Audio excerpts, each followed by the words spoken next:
News স্টুডিওতে আপনাদেরকে স্বাগত। আমি রিক। দেখে নিচ্ছি এই মুহূর্তের বিশেষ কিছু খবর। সন্দেশখালী কাণ্ডে আপাতত স্বস্তিতে ইডি। সোমবার পর্যন্ত কেন্দ্রীয় তদন্তকারী সংস্থার বিরুদ্ধে নেওয়া যাবে না কড়া পুলিশি পদক্ষেপ। বৃহস্পতিবার এমনই মৌখিক নির্দেশ দেন বিচারপতি জয় সেনগুপ্ত। ইডি বৃহস্পতিবার আদালতে জানায়, সন্দেশখালীর ঘটনায় মোট 4টি এফআইআর দায়ের হয়েছে। তার মধ্যে একটি মামলায় আমাদের বিরুদ্ধে অভিযোগ দায়ের করা হয়েছে।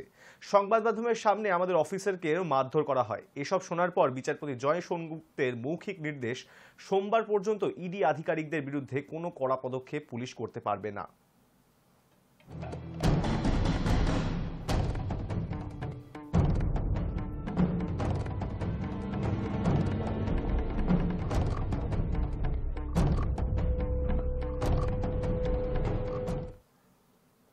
দলের অন্দরেই অন্তর্কলহ নিত্যদিন প্রকাশ্যে চলে আসছে। সেই নিয়ে এবার কড়া বার্তা দিলেন তৃণমূল নেত্রী মমতা বন্দ্যোপাধ্যায়।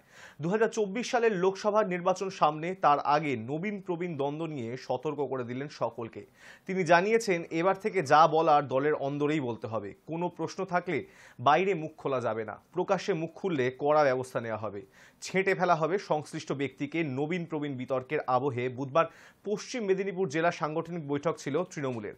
কালীঘাটে সেই দলের বৈঠকের শৃঙ্খলা রক্ষার বার্তা দিয়েছেন মমতা বন্দ্যোপাধ্যায়। মমতা বন্দ্যোপাধ্যায় স্পষ্ট জানিয়েছেন, কোনো বিষয় কারো কোনো প্রশ্ন থাকলে দলের অভ্যন্তরীণ গণতন্ত্র রয়েছে, দলের অন্দরে সেই নিয়ে আলোচনা হতেই পারে, কিন্তু কোনো অবস্থাতেই দলের বাইরে এ নিয়ে প্রকাশ্যে মুখ খোলা যাবে না, কোনো বিতর্ক বাঁধানো যাবে না। এতে দলের ভাবমূর্তির ক্ষতি হয়। শৃঙ্খলাই শেষ কথা বলে জানিয়েছেন তৃণমূল সুপ্রিমো।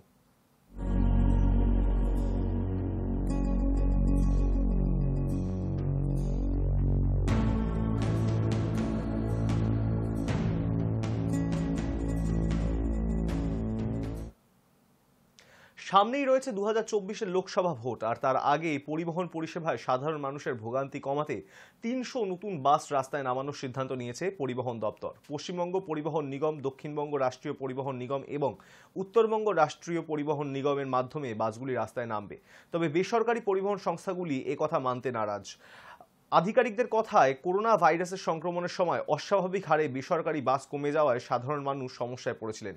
বিশেষ করে বেসরকারি বাসের সংখ্যা কমে গিয়েছে অনেকটাই। ফলে বিষয়টি নিয়ে দপ্তরে দফায় দফায় আলোচনা করে নতুন বাস রাস্তায় নামানোর উদ্যোগ শুরু করা হয়েছে। নতুন বাস রাস্তায় নামানোর পাশাপাশি বিভিন্ন সরকারি ডিপোয় পড়ে থাকা বাসগুলিকেও রাস্তায় নামানোর পরিকল্পনা নিয়েছে পরিবহন দপ্তর। এই কাজে পরিবহন দপ্তরের খরচ হয়েছে প্রায় 200 কোটি টাকা, যদিও এই খরচ বহন করেছে রাজ্য অর্থ দপ্তর।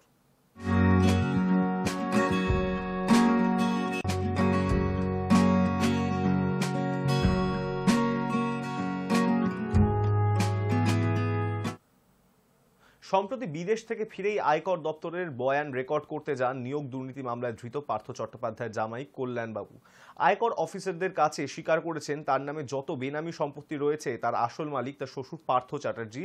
তার জামাইয়ের এই মন্তব্যে উত্তাল রাজ্যের বিরোধী দলগুলি। নিয়োগ দুর্নীতি মামলায় 2022 সালে গ্রেপ্তার করা হয়েছিল প্রাক্তন শিক্ষামন্ত্রী পার্থ চট্টোপাধ্যায়কে।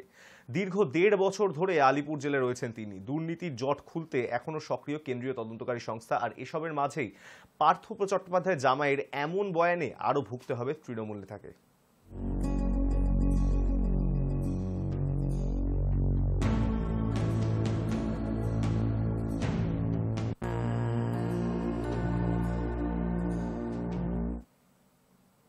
উত্তরপ্রদেশের মুখ্যমন্ত্রী যোগী আদিত্যনাথ বৃহস্পতিবার বলেছেন, 22শে জানুয়ারি প্রাণ প্রতিষ্ঠা দিবসে 100টি চার্টার্ড প্লেন অযোধ্যায় অবতরণ করবে। রাম মন্দিরের প্রাণ প্রতিষ্ঠা অনুষ্ঠানে যোগ দিতে 22শে জানুয়ারি অযোধ্যা বিমানবন্দরে প্রায় 100টি চার্টার্ড বিমান অবতরণ করবে। এটি আমাদের অযোধ্যা বিমানবন্দরের সম্ভাব্যতা যাচাই করে দেখার পথও দেখাবে। 22 जनवरी को रामलला के प्राण प्रतिष्ठा कार्यक्रम के अवसर पर देश से आने के जितने भी प्रमुख अतिथिगण हैं, मेरा अनुमान है कि 22 जनवरी को अयोध्या एयरपोर्ट पर लगभग 100 चार्टर्ड प्लेन लैंड करेंगे और ये अयोध्या के आने वाले पोटेंशियल को भी हम सबको एक राह दिखाएगा। इस अयोध्या को लोगों ने पहले पहचानने का प्रयास क्यों नहीं किया, इस आस्था का पहले सम्मान क्यों नहीं हो पाया। और ये केवल आस्था ही नहीं, बल्कि आस्था के सम्मान के साथ साथ अर्थव्यवस्था को भी एक नई गति देने में सहायक होगा। लाखों नौजवानों के जीवन को भी एक नई गति देने में अयोध्या का महर्षि वाल्मीकि इंटरनेशनल एयरपोर्ट सहायक होगा। इन सभी कार्यक्रमों में रुचि लेने के लिए और सहयोग करने के लिए मैं नागर विमानन मंत्रालय भारत सरकार को हृदय से आभार व्यक्त करता हूं। अयोध्या के अपने लोकप्रिय सांसद श्री लल्लू सिंह जी को और उनकी पूरी टीम को हृदय से धन्यवाद देता हूं कि 821 एकड़ लैंड एक समय सीमा के अंदर अधिग्रहण करने में स्थानीय जनता के साथ इन लोगों ने बेहतरीन संवाद बनाया और उस संवाद के माध्यम से इसे अधिग्रहण करने में अपना योगदान दिया। और आज हम सब इस कार्यक्रम के माध्यम से नई नई उड़ानें प्रतिदिन अयोध्या के लिए जोड़ते जा रहे हैं और 22 जनवरी का कार्यक्रम और 22 जनवरी से होने वाले इस उत्सव के साथ हम पूरे देश को और दुनिया को अयोध्या के साथ जोड़ने में सहायक होंगे। আগামী 26 বা 27 ডিসেম্বর রাহুলের রোড শো অসমের দিশপুর হয়ে কোচবিহারে ঢুকবে। বক্সিরহাট, তুফানগঞ্জ, ফালাকাটা, ময়নাগুড়ি, ধূপগুড়ি, জলপাইগুড়ি, শিলিগুড়ি, বাগডোগরা, নকশালবাড়ি, খড়িবাড়ি হয়ে ঢুকবে বিহারের পূর্ণিয়ায়। দ্বিতীয় দফায় মালদা, মুর্শিদাবাদ হয়ে রাহুল যাবেন ঝাড়খণ্ড। এই কর্মসূচিতে দার্জিলিং বা কালিম্পং এর কোনো অংশই রাহুলের পা রাখবে না। এই নিয়ে রাজনৈতিক বিশেষজ্ঞদের ব্যাখ্যা, জোট শরিক তৃণমূলের কোনো এলাকাতেই পা রাখতে চাইছে না কংগ্রেস। সে কারণে পাহাড়কে এড়িয়ে যাওয়া হয়েছে এই কর্মসূচিতে। যে সমস্ত অঞ্চল কংগ্রেসের ভোট ব্যাংক রয়েছে সেই অঞ্চল ছুঁয়ে যাবেন রাহুল। रहेगा हर कमजोर को हक मिलके रहेगा। 14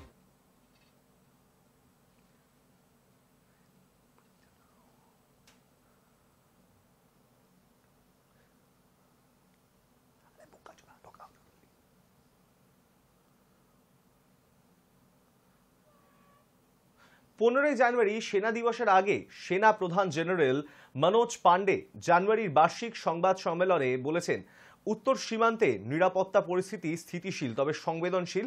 উত্তর সীমান্তের পরিস্থিতি স্থিতিশীল। আমরা দেখে নেব তিনি কি বলেছেন। As far as the situation on the northern borders goes, I would say the situation is stable yet sensitive. Operational preparedness in this areas continues to be of a very high level, and our deployment is both robust as well as balanced.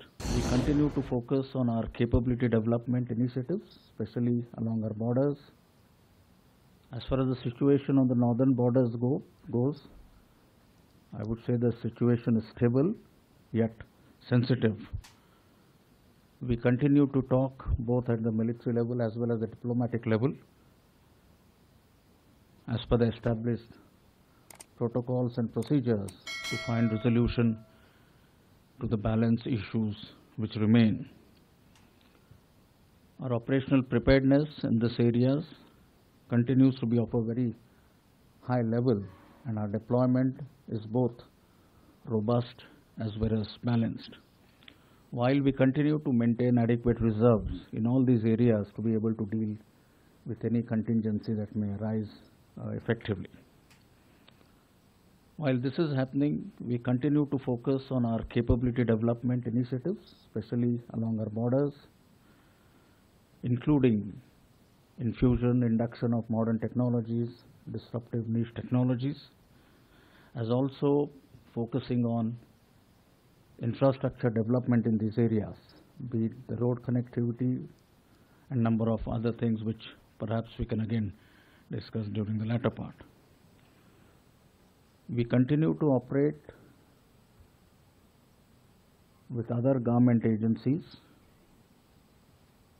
who are also operating in these areas, as also the state administration, to better achieve the desired outcomes.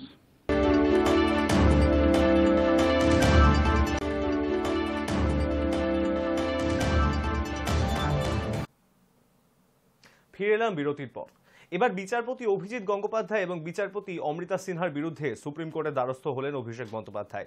ইতিপূর্বে বিচারপতি গঙ্গোপাধ্যায়ের অপসারণ চেয়ে শীর্ষ আদালতে গিয়েছিলেন তৃণমূল ছাত্র সংগঠনের নেতা সুদীপ রাহা। এবার বিচারপতির বিরুদ্ধে শীর্ষ আদালতে গেলেন অভিষেক। বুধবার শীর্ষ আদালত নিজের আর্জিতেই অভিষেক জানিয়েছেন বিচারাধীন বিষয় নিয়ে এজলাসের বাইরে মন্তব্য করছেন বিচারপতি গঙ্গোপাধ্যায়, তাই তার বিরুদ্ধে যথাযথ পদক্ষেপ নেওয়ার জন্য শীর্ষ আদালতের কাছে আবেদন জানিয়েছেন তৃণমূলের সর্বভারতীয় সাধারণ সম্পাদক। এই নিয়ে কলকাতা হাইকোর্টের প্রধান বিচারপতিকে পদক্ষেপের নির্দেশ দিক সুপ্রিম কোর্ট, এমনটাই চাইছেন অভিষেক বন্দ্যোপাধ্যায়।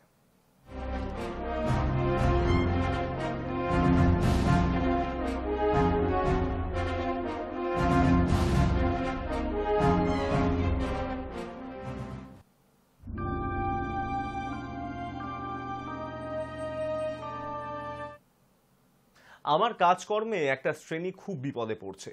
অভিষেকের মামলা নিয়ে কি বললেন বিচারপতি অভিজিৎ গঙ্গোপাধ্যায়, আমরা দেখব। কলকাতা হাইকোর্টের বিচারপতি অভিজিৎ গঙ্গোপাধ্যায়ের বিরুদ্ধে সুপ্রিম কোর্টের দ্বারস্থ হয়েছেন তৃণমূলের সর্বভারতীয় সাধারণ সম্পাদক অভিষেক বন্দ্যোপাধ্যায়। বুধবার এই সংক্রান্ত প্রশ্নের জবাবে বিচারপতির মন্তব্য, বিচারপতিদের বিরুদ্ধে মামলা হতে পারে, সাংবিধানিক রক্ষা কবচ ছাড়া অন্য মামলা হতেই পারে। যদিও কি বিষয় তাঁর বিরুদ্ধে মামলা হয়েছে তা না জেনে প্রাথমিকভাবে কোনো মন্তব্য করতে চাননি বিচারপতি। বুধবার সন্ধ্যায় একটি সামাজিক অনুষ্ঠানে অতিথি হিসেবে উপস্থিত ছিলেন বিচারপতি গঙ্গোপাধ্যায়। সেখানেই ওই মন্তব্য করেন তিনি। ঈশ্বরচন্দ্র বিদ্যাসাগরের প্রসঙ্গ উল্লেখ করে তিনি বলেন, বহু বিখ্যাত মানুষ যারা কাজ করার চেষ্টা করেছেন তাঁদেরকে সবসময় টেনে নামানোর চেষ্টা করা হয়েছে, তাঁদের বিরুদ্ধে বহু প্রচার হয়েছে। এমনকি বিধবা বিবাহ প্রচলনের সময় বিদ্যাসাগর মশাই নিজের শারীরিক নিগ্রহের শিকার হয়েছিলেন। তাঁর বিরুদ্ধে হওয়া মামলা প্রসঙ্গে পরে বিশদে বলার ইচ্ছা আছে বলে জানিয়ে বিচারপতি বলেন, যে কেউ মামলা করতে পারেন, যে কোনো আর্জি জানাতে পারেন, বলতেই পারেন চাঁদ আমাকে পেড়ে দাও, যিনি শুনছেন তিনি সিদ্ধান্ত নেবেন। তারপরই বিচারপতির সংযোজন, মনে হয় আমার কাজে এবং কথাবার্তায় একটা শ্রেণী খুব বিপদে পড়েছে। তার মন্তব্যে তদন্তকারী সংস্থা প্রভাবিত হচ্ছে কিনা তা ওই সংস্থাগুলিই বলতে পারবে বলে জানান বিচারপতি। তার কথায় একটা এজেন্সি প্রভাবিত হচ্ছে, এ সমস্ত আষাঢ়ে গল্প। সময় পাল্টে গিয়েছে বলে দাবি করে বিচারপতির প্রশ্ন, আগে এত চুরি জোচ্চুরি দেখেছেন, চাকরি বিক্রি দেখেছেন? যদি সেই বিচারপতি সেরকম সত্যিই কোনো অপরাধ করে থাকেন তাহলে তার বিরুদ্ধে সেই মামলা হতে পারে, কিন্তু বিচারপতি একটা ইমিউনিটি একটা তার থাকে কনস্টিটিউশনাল, সেই ধরনের মামলা হতে পারে না, কিন্তু অন্য ধরনের মামলা হতে পারে। সুপ্রিম কোর্টে কি মামলা হয়েছে, ফাইল হয়েছে, এটা আগে জানি, তারপরে যদি কিছু বলার থাকে তখন বলবো। হোক, দেখা যাক না কি দাঁড়ায়। সুপ্রিম কোর্ট যদি গ্রহণ করে, করতে পারে। বহু বিখ্যাত মানুষ যারা কাজ করার চেষ্টা করেছেন তাদেরকে সবসময় টেনে নামানোর চেষ্টা হয়েছে, তাদের বিরুদ্ধে কাজ হয়েছে, তাদের বিরুদ্ধে প্রচুর প্রচার হয়েছে। এমনকি বিধবায়ের সময় প্রচলনের সময় বিদ্যাসাগর মশাই ফিজিক্যালি অ্যাটাকড হয়েছিলেন। আমি কিছু বলবো না, পরে বিষয়ে আমার বিশদ বলার ইচ্ছে আছে। মামলা যে কেউ ফাইল করতে পারে, যে কোনো প্রেয়ার করতে পারে, এমনকি বলতে পারে চাঁদ আমাকে পেড়ে দাও, এটাও বলতে পারে। এবং যিনি শুনছেন তিনি ডিসাইড করবেন। সবসময় তো আলো এবং আধার থাকে, আলোও আছে আধারও আছে। আমার যতদূর মনে হয় যে আমার কাজকর্মে এবং কথাবার্তায় একটা শ্রেণী খুব বিপদে পড়ছে, সেই জন্য যাদের প্রভাবিত হওয়ার কথা বলছেন তারা ডিসাইড করুন যে তারা প্রভাবিত হচ্ছেন কি হচ্ছেন না। ঠিক আছে, একটা কথাতেই যে একটা অথরিটির সঙ্গে সঙ্গে প্রভাবিত হয়ে যাবে, এসব আষাঢ়ে গল্প তো, এগুলো তো ওইভাবে হয় না। দেখুন, সময় তো পাল্টাচ্ছে, সময় পাল্টাচ্ছে। আপনি আগে এত চুরি জোচ্চুরি দেখেছেন, চাকরি বিক্রি দেখেছেন? দেখেননি। এর আগে তো কত মানুষ স্কুলের টিচার হয়েছে। সময় পাল্টাচ্ছে, টাকা নিয়ে চাকরি হচ্ছে, টাকা ছাড়া চাকরি হচ্ছে না, তাই না? তার বিরুদ্ধে আবার কিছু লোক কণ্ঠস্বর তুলছে যে টাকা নেওয়া যাবে না, দুর্নীতি চলবে না। সুতরাং সবকিছুই বদলাচ্ছে। তার মধ্যে থেকে যদি এটাও হয়, নতুন করে হবে, আমাদের তো তাতে আপত্তি করার কিছু নেই, নিশ্চয়ই হবে।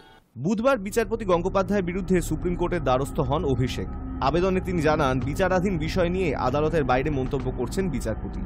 সুপ্রিম কোর্টের কাছে তৃণমূল সংসদের আর্জি, বিচারপতি গঙ্গোপাধ্যায়ের বিরুদ্ধে যথাযথ পদক্ষেপ করা হোক। এ নিয়ে কলকাতা হাইকোর্টের প্রধান বিচারপতিকে নির্দেশ দেওয়া হোক। অভিষেক তাঁর আর্জিতে জানান, কলকাতা হাইকোর্টের প্রধান বিচারপতিকে নির্দেশ দেওয়া হোক তিনি যাতে একটি বিশেষ বেঞ্চ গঠন করেন। সেই বেঞ্চ নিয়োগ সংক্রান্ত মামলা শুনবে।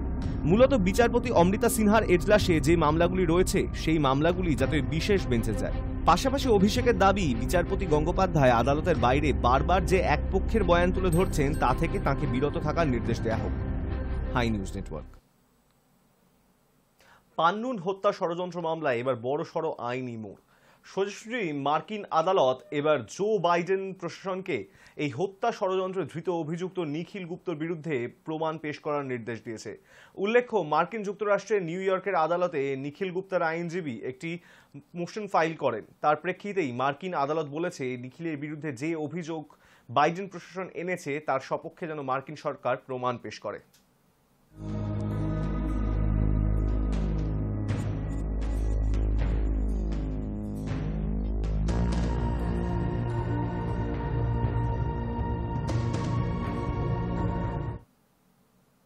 নিয়োগ মামলার জট খুলতে এবার মামলাকারী ও রাজ্য সরকারকে আলোচনায় বসার পরামর্শ দিলেন হাইকোর্টের বিচারপতি অমৃতা সিনহা। সেক্ষেত্রে দীর্ঘদিন ধরে যারা রাস্তায় বসে আন্দোলন করছেন তাদের নিয়োগের বন্দোবস্ত করাই আলোচনার মূল বিষয়বস্তু হবে বলেও জানিয়েছেন তিনি। আগামী 6 ফেব্রুয়ারি এই মামলার পরবর্তী শুনানির দিন ওই দ্বিপাক্ষিক আলোচনায় উঠে আসা প্রস্তাব জানানোর নির্দেশ দিয়েছে আদালত।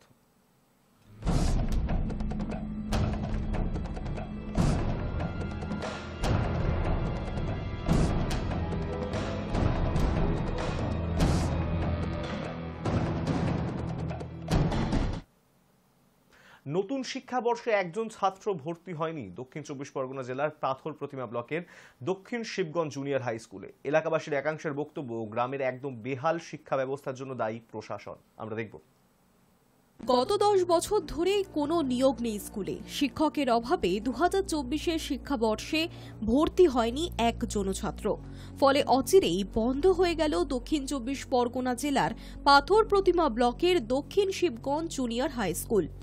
কয়েক বছর আগে এলাকাবাসীর তরফে গোটা বিষয়টি জানানো হলে তৎক্ষণাৎ অবসরপ্রাপ্ত 2জন শিক্ষককে অতিথি শিক্ষক হিসেবে ওই স্কুলে নিয়োগ করা হয়।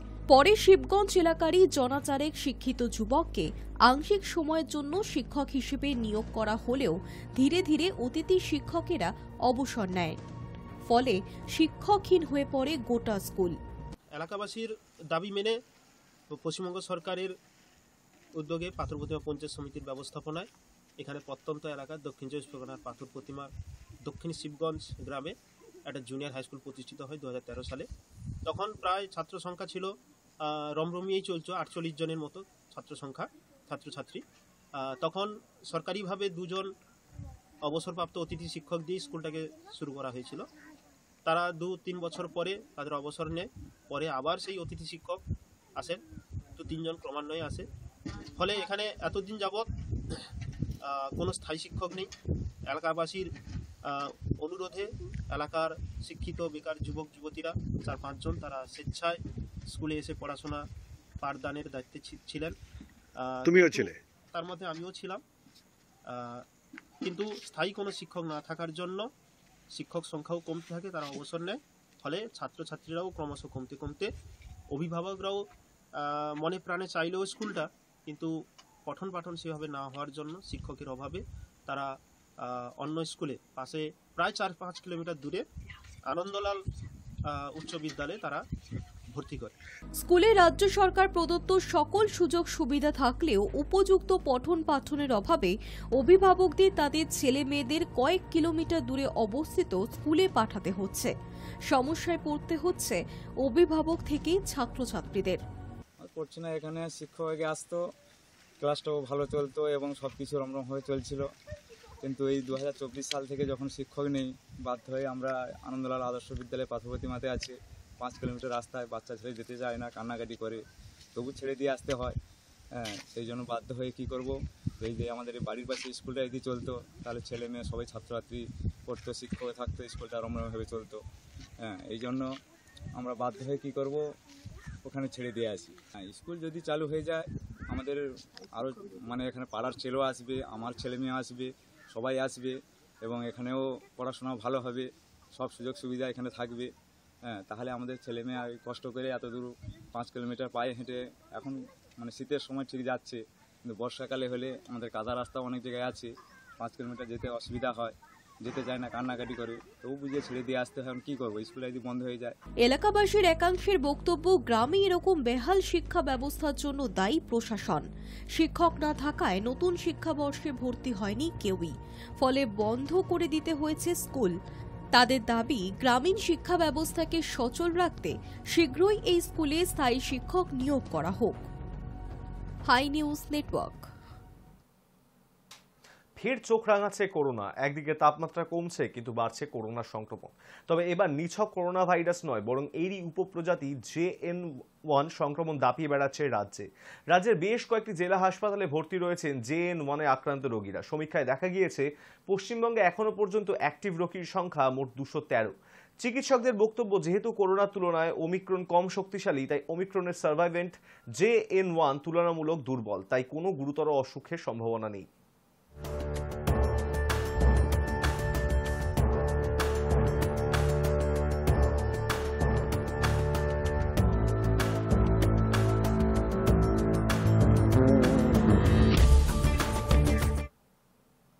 কয়েক বছর আগে মাদক মামলায় নাম জড়িয়েছিল শাহরুখ পুত্র আরিয়ানের।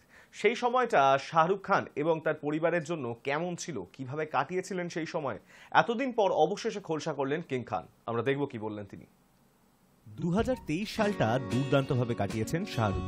4 বছর পর বড় পর্দায় ফিরে একটার পর একটা হিট উপহার দিয়েছেন দর্শকদের। বক্স অফিসে রাজার মতন রাজ করেছেন। গত বছর মুক্তি পাওয়া পাঠান, জওয়ান, ডাঙ্কি সবকটাই হিট। কিন্তু এসবের মাঝেই সম্প্রতি একটি অ্যাওয়ার্ড শোতে তিনি তার জীবনের কঠিন সময়টা নিয়ে কথা বললেন, জানালেন সেখান থেকে কি শিক্ষা পেয়েছেন।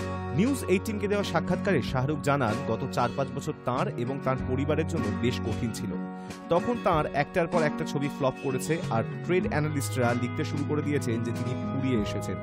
সেই প্রসঙ্গে কথা বলতে গিয়ে তিনি ট্রেড অ্যানালিস্টদের মূর্খ বলেও দেখে দেন। এরপর তিনি ব্যক্তিগত জীবনের যে সমস্যাগুলোর মুখোমুখি হয়েছিলেন সেটা নিয়ে কথা বললেন।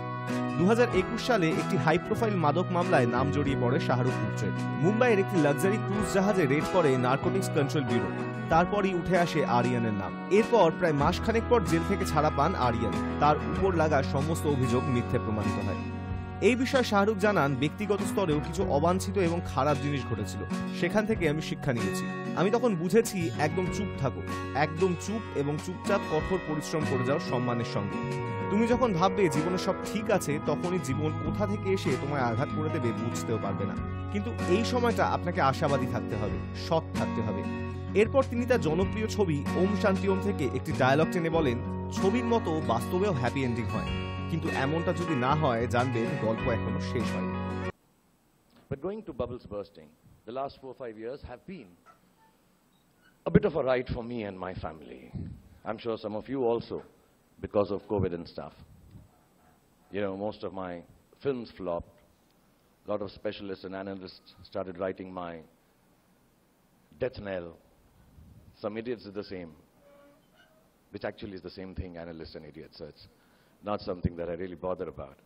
And then, at a personal level, a little bit of bothersome and unpleasant things also happened, to say the least, which made me learn a lesson. That be quiet, be very quiet, and work hard with dignity.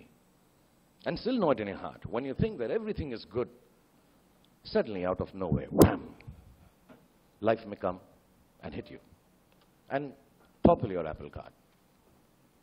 But this is the time where you need to be the hopeful, happy, honest storyteller and continue doing whatever you're doing, and kind of think this is an aberration, this is a nasty plot twist. It is not the story that you're living, and 100% is not the story's end. Because somebody somewhere told me that life में फिल्मों की तरह अंत में सब ठीक हो जाता है, और अगर ठीक ना हो तो अंत नहीं है। पिक्चर अभी बाकी है मेरे दोस्त।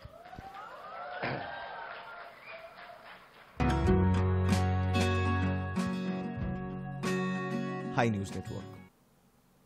দ্বিতীয়বার মা হওয়ার পর নতুন ছবি নিয়ে পর্দায় ফিরছেন শুভশ্রী গাঙ্গুলি। বুদ্ধদেব গুহর প্রেমের উপন্যাস বাবলির প্রেক্ষাপটেই তৈরি হচ্ছে এই ছবি। নায়কের ভূমিকায় দেখা যাবে আবির চট্টোপাধ্যায়কে। নতুন কাজের ঘোষণা হয়েছিল আগেই, আর এবার সোশ্যাল মিডিয়ায় বাবলির প্রস্তুতির ছবি শেয়ার করে নিলেন শুভশ্রী গাঙ্গুলি। সেখানে দেখা গেল পরিচালক রাজ চক্রবর্তীর অফিসে বসে রয়েছেন শুভশ্রী, পাশে রয়েছেন বাবলির নায়ক আবির চট্টোপাধ্যায়। সোশ্যাল মিডিয়ায় রাজের একটি ছবি শেয়ার করে মজা করে শুভশ্রী লিখেছেন, স্যারের সঙ্গে প্রস্তুতি। সদ্যই সোশ্যাল মিডিয়ায় এই ছবি ঘোষণা করেছিলেন রাজ। তার সেই পোস্টে চোখ রাখলেই দেখা যায় তিনি এই ছবিকে উল্লেখ করেছেন 2024-এর সবথেকে বড় চমক হিসেবে। বুদ্ধদেব গুহর প্রেমের উপন্যাস বাবি, সেই ছবিতেই প্রথমবার জুটি হিসেবে দেখা যাবে আবির এবং শুভশ্রীকে। সোশ্যাল মিডিয়ায় এই খবর শেয়ার করে নিয়েছেন রাজ চক্রবর্তী। উল্লেখ্য, সদ্যই মা হয়েছেন শুভশ্রী। ইউভানের পরই শুভশ্রীর কোলে এসেছে একরত্তি রাজকন্যা ইয়ালিনী। ডিসেম্বর মাসেই জন্ম হয়েছে ইয়ালিনীর।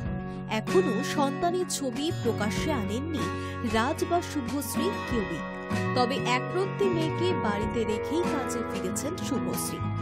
একদিকে শুভশ্রী যেমন মাতৃত্ব উপভোগ করছেন, তেমনই উপভোগ করছেন তার নিজের জীবনও। ইয়ালিনীর সঙ্গে যেমন সময় কাটান তিনি, তেমনই তাকে দেখা যায় বিভিন্ন পার্টিতে।